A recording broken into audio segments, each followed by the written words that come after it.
Hablamos de salud y lo hacemos con Rubén Soler, el responsable de Fisiosport. Muy buenas, bienvenido. Buenos días. Bueno, pues en esta tercera sesión que llevamos ya vamos a hablar de algo que seguro que les pasa a ustedes, porque ¿quién no ha sufrido en alguna ocasión de dolor de espalda, cervicales, lumbares? Esto es algo muy habitual, ¿verdad, Rubén? ¿Sueles ver muchos pacientes con dolor de espalda? ¿Es habitual? Sí, se puede decir que es el mayor motivo de consulta en clínica de fisioterapia, porque realmente casi todos los pacientes, como bien dices, tienen dolor de espalda. Sí que hay estadísticas, incluso a nivel mundial, que dicen que el 80% de la población mundial alguna vez ha sufrido un dolor lumbar. Y claro, ahí nos dice que es la patología musculoesquelética más habitual que podemos tener. La verdad es que yo creo que los fisios no existiríamos si realmente no existieran los dolores de espalda, ¿no? Y es algo súper habitual con causas, con un sinfín de causas que pueden producir ese dolor. ¿Cuáles suelen ser las causas, no? Porque habitualmente, estábamos diciendo ahora, trabajo y estoy como pendiente a veces de la postura, pero la higiene postural es muy importante, ¿no? Y luego las sobrecargas que llevamos, y las chicas el pecho, por ejemplo. Claro, realmente hoy en día vemos muchos pacientes que su causa principal suele ser esas alteraciones posturales que sufren en el tema laboral o incluso con los niños y demás. Como hablábamos antes, el tema del peso, del pecho, en el caso de las chicas, puede alterar su posición y eso también puede producir alteraciones tanto en zona cervical, dorsal, lumbar. Y luego, bueno, un sinfín de problemas, ¿no? Por ejemplo, mala ejecución a la hora de hacer ejercicio físico, alteraciones, sobre todo relacionadas con el estrés. También el estrés provoca muchísimos problemas dentro de la espalda porque produce alteraciones posturales también, encogimiento de los hombros, contracturas musculares y demás. ¿Esto sería una hernia de espalda? Sí, ahí estamos viendo un problema, una fractura, ahí estaríamos viendo un problema discal, una hernia discal. Ahí estaríamos viendo también alteraciones discales. Esas son causas, ¿no?, de los dolores de espalda. Claro, realmente casi siempre los pacientes cuando vienen con un diagnóstico médico y vinculados sobre todo a las hernias, se le da mucha importancia a las hernias. Y también hay muchos estudios en los que nos hablan que sí, que las hernias pueden ser producto de un dolor de espalda, pero hay muchas otras causas, como puedan ser las propias contracturas musculares, pérdidas de estabilidad de la zona sobre todo lumbar, porque cuando tenemos pérdidas de esa estabilidad, lo que hace la musculatura es intentar proteger esa zona lumbar. Entonces, de ahí viene el tema del dolor, pero luego hay un sinfín de causas, como puede ser problemas de ligamentos, problemas de articulaciones, degeneración, incluso artrosis de esas carillas articulares que producen el movimiento. O sea, tenemos muchísimas causas. ¿Cómo se suelen valorar o diagnosticar los problemas del dolor de espalda? Normalmente los problemas de dolor de espalda suelen venir diagnosticados por pruebas complementarias, ¿no? Se puede decir la panacea de las pruebas complementarias dentro del problema de espalda suele ser la resonancia magnética. Inicialmente siempre dentro de los servicios médicos se realiza una radiografía. Cuando vemos que no hay ningún problema articular o de hueso, mandamos esa resonancia y ahí vemos todos los tejidos.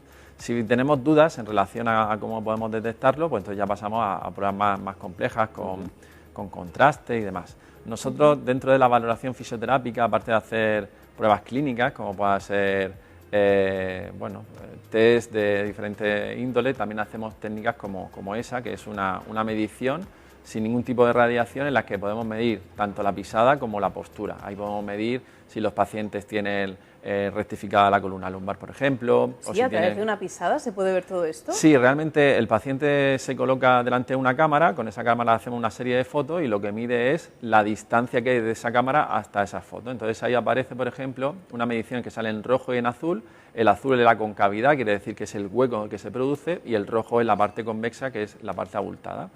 Ahí, por ejemplo, el verde sería la parte más cóncava, y ahí vemos el azul, sería la parte más cóncava, y ahí lo que vamos viendo es la distancia hacia la cámara, y ahí nos puede decir realmente si producen alteraciones que el paciente se va hacia adelante, o que el paciente está torcido hacia un lado, o que el paciente tiene echada hacia adelante la zona cervical, y realmente le sacamos un poco un mapa de toda su columna vertebral. Y luego, aparte, ahí valoramos en el tema de los pies si realmente estamos apoyando más con un pie que con otro, y vemos las asimetrías, los desequilibrios que pueden haber en columna lumbar, incluso dorsal. Y de ahí hacemos una primera valoración, hacemos un tratamiento y vamos haciendo un seguimiento para ir viendo cómo va mejorando esa postura y todas esas alteraciones que tenemos a nivel raquis. Oye, hace un tiempo alguien me dijo que que todos tenemos una medida diferente de las piernas, es decir, que hay una pierna que a lo mejor tenemos 2 o 3 centímetros más o menos en una pierna, que esto es como por naturaleza. ¿Eso es así?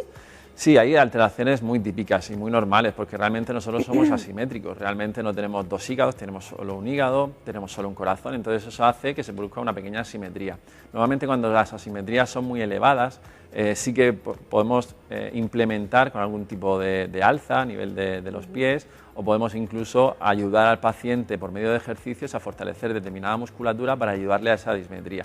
Pero las asimetrías normales suelen estar entre 0,5 centímetros, como mucho 1 centímetro. Ahí no implementaríamos con ningún tipo de alza, simplemente le daríamos movilidad a la columna. Cuando ya son asimetrías más grandes, lo que valoramos es si realmente esa asimetría es por un problema funcional, porque el paciente está inclinado hacia un lado, porque tiene una contractura de ese lado, por ejemplo, o si realmente ya vemos que existe un hueso más largo que otro, o una escoliosis, por ejemplo. Entonces, ahí ya existen diferentes valoraciones, como puedo hacer con este equipo, en las que valoramos realmente si el problema es de la estructura o si el problema es de la función, de que el músculo realmente está tensionando las estructuras y está aparentemente haciendo que exista ese desequilibrio. Cuando son las personas más mayores hay una tendencia a irse hacia un lado, ¿no? Esto lo veo en mi abuelica, por ejemplo, ¿no? ¿Es habitual? Claro, conforme pasan los años, que empezamos a degenerar esas articulaciones, siempre vamos hacia la zona donde más peso cae. Claro. Entonces, cuando, por ejemplo, tenemos el típico vicio de apoyarnos sobre un lado, pues siempre la tendencia va a ser hacia ese lado. Sobre todo se suele ver nosotros decimos el eje sagital hacia adelante, ¿no? Te ves a la gente mayor que cada vez se hace más hacia adelante, más hacia adelante. Eso está muy relacionado con la degeneración, con la artrosis, la osteoporosis y luego ya enfermedades asociadas que puedan estar vinculadas, pues bueno, al Parkinson, por ejemplo, también los pacientes se van muy hacia adelante, pierden el eje y ahí es donde salen grandes problemas de patología y de dolor. Y hoy en día, ¿cuáles son las soluciones para estos dolores de espalda desde el ámbito de la fisioterapia? Desde el ámbito de la fisioterapia, de siempre, el ejercicio físico ha sido la panacea, ¿vale? La rehabilitación que nosotros le decíamos antaño.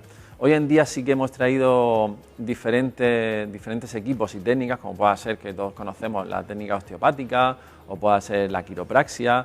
Y bueno, equipos que también estuvimos hablando la semana pasada como este, que es una tracción vertebral, que le da un poco de bombeo a la zona del disco intervertebral cuando existen hernias y demás.